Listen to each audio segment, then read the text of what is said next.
for me to be a gypsy, I wouldn't be anything else. If I got a choice, I'd still be a gypsy. There's nothing nicer. Yeah. For me, it's everything to do with belief, gypsy culture, heritage, where you come from, and passing down things to your children so they understand, not losing things about culture and history. It's not always about whether you live in a house or in a trailer. Zelly's in trailer, still in a caravan. I'm in a house. I think it's interesting because we use the word gypsy when we very first started coming into Europe. A lot of the Europeans, we don't use that word because the Roma see that as an insult. Well, I think it's how that word gypsy has come about. For English gypsy people, for English gypsy people in the 1500s, there was a series of acts, legal acts against gypsy people, and they were called the Egyptians Act.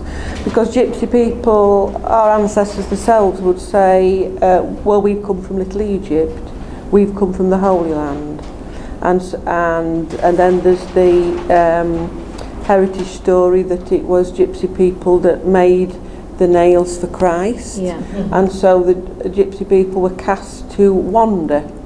So it's part of our history and culture to keep that word as gypsy, because that defines the gypsy population that's grown up in the UK over the last 500 or 600 years. It's different to Roma.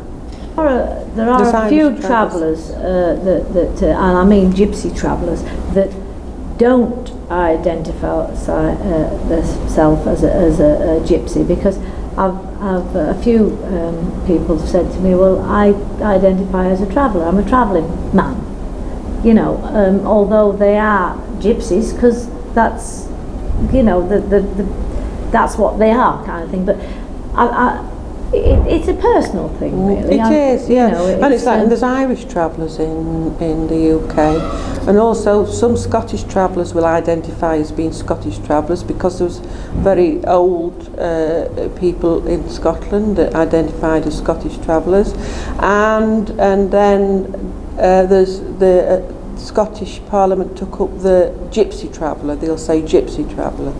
In England, we speak what is known as poggedy jib, which is broken tongue, because we're not fluent, because our people do not speak it.